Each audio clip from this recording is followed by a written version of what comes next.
kill shit. 6 feet. All right, 6 feet going deep. It's Torius with Rick Ross, the real one. the original Rick Ross. The real one. The only one. So why don't you tell us about what you do, Rick Ross?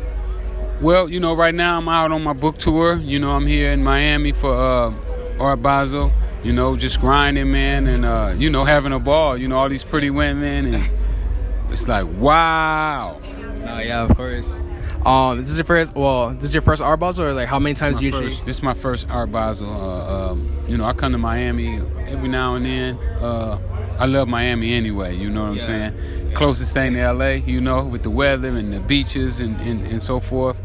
But here for Art Basel is just like crazy, man. It's like parties everywhere. Everybody's just cool and just having a good time, man. And now you guys finna legalize marijuana too, so it's like, uh-oh. Yeah, hopefully soon, because I know right now it's medical, right?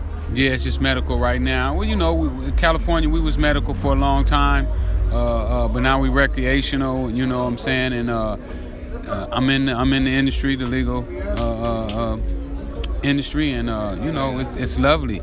Everybody better check it out, man. It's a lot of money to be made, a lot of different ways, and so often, especially blacks and Hispanics, we don't get into the business, but it's definitely a business that you should look into, and look into the legal aspect.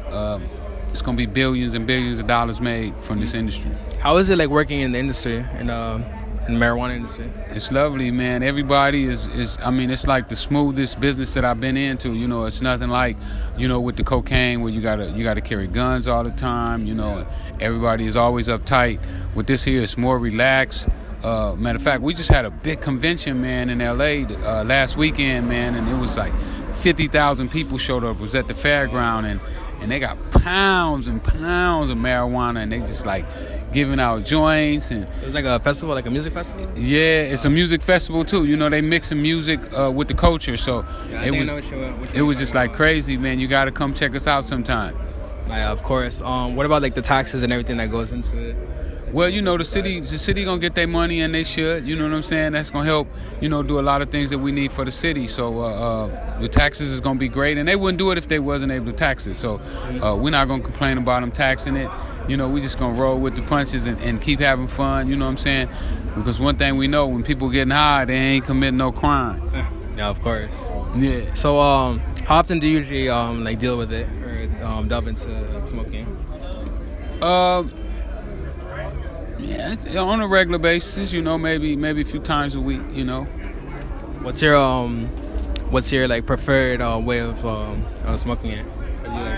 I do the vape pens. The vape pens? Yeah, I'm a vape pen man. So you're originally from Texas, right?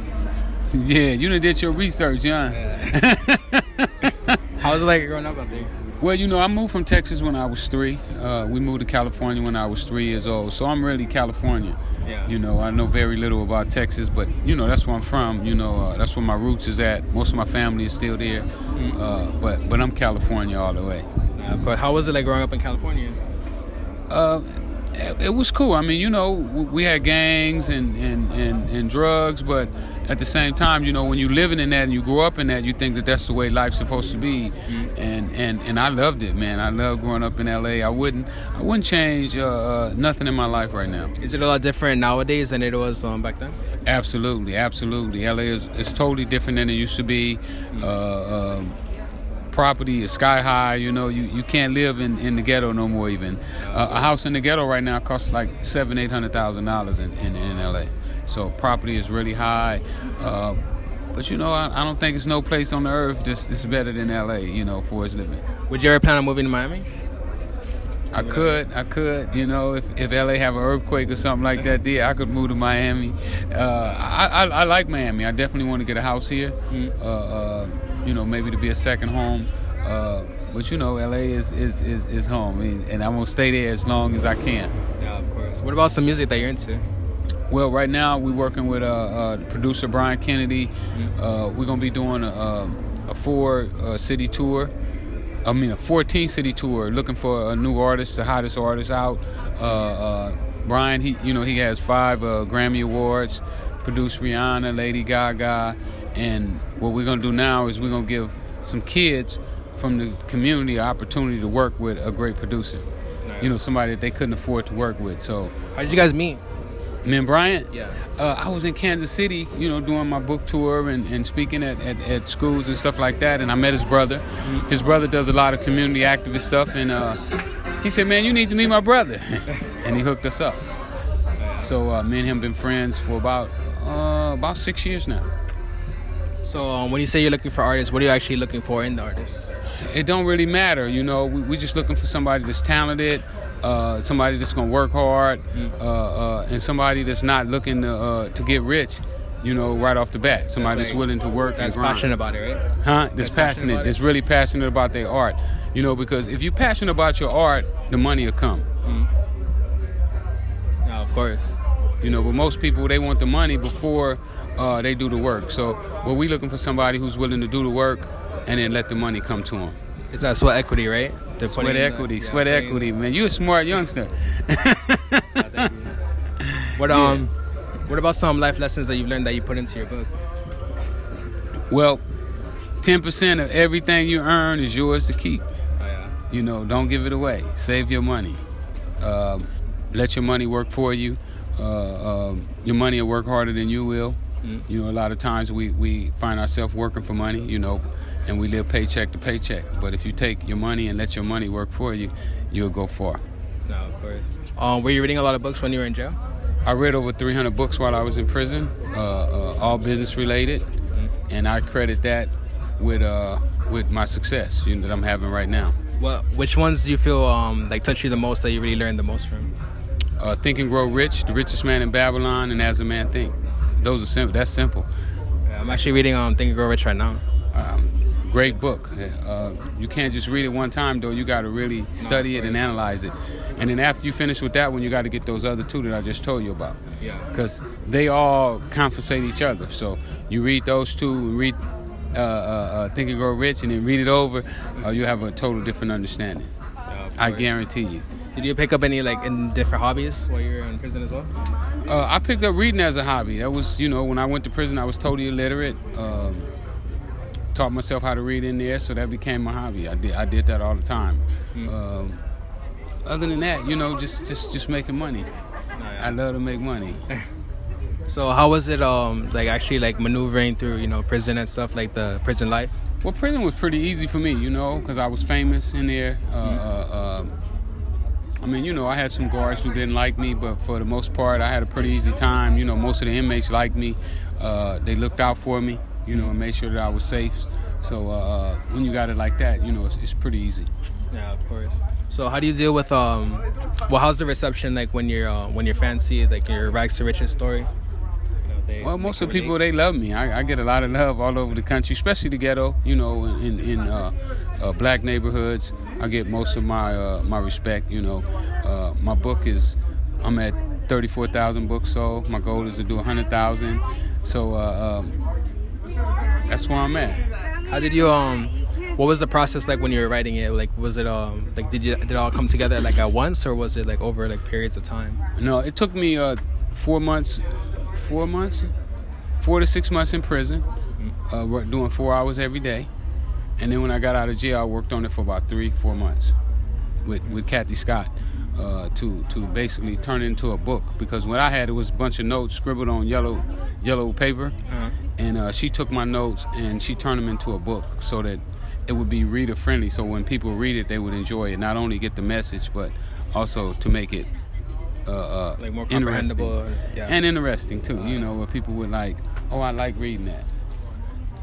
Now, of course. What about like the editing process, like figure out what you should put in and what you should take out? Well, she helped me with that too. We also had an editor to help us with it, because I definitely have more stuff than was supposed to be in the book. But you know, we figured it out, and my next book is coming out too. I got another book that's already ready. What's it called? Riding with Rick. It's about my first 6 months out of prison. So once I do 100,000 of this one, then I'm gonna release the second one. No, that's good. That's a good goal to have. Yeah. I can't release it until I do 100,000 copies. You know, I just don't want to just keep dropping books and don't sell no copies. I want to sell some copies. No, of course. I want to go gold or platinum. Now, of course. What about any misconceptions that anyone has about Rick Ross? Nah, I don't think nobody. I mean, I don't get no negative. Every now and then, I might be doing a speech and somebody in the audience or say something.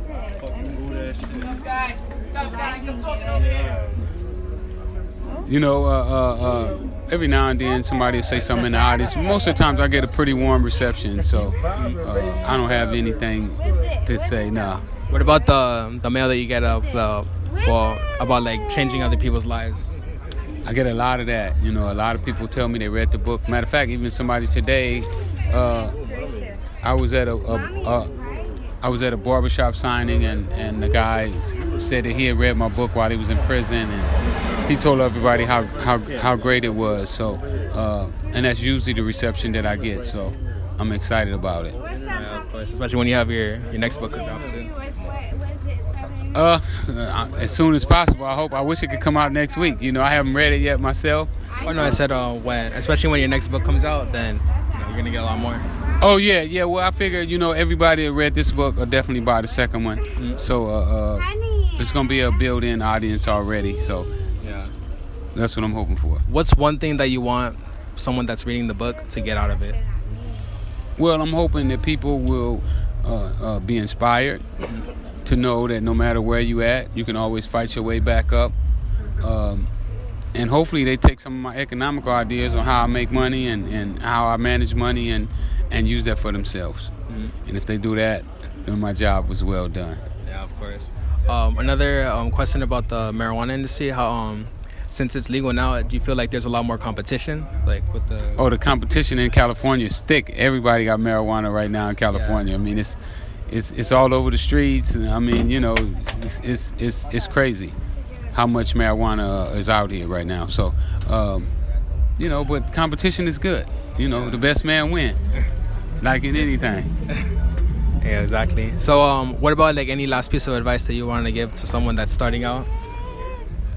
Yeah, I would just like to tell everybody, whatever it is that you want to do, go for it. Don't let other people discourage you and stop you from doing what it is that you want to do, because if you make your mind up to do it, you can go for it. I mean, look at me. I'm doing movies, books, TV shows. Yeah, I did see that you were Emmy nominated, right? Yeah, I was Emmy nominated. I write stories for newspapers. I mean, and I was illiterate till I was 28 years old. So, it's all about what it is that you want to do with your life. If you take your time, you can do it. Don't forget.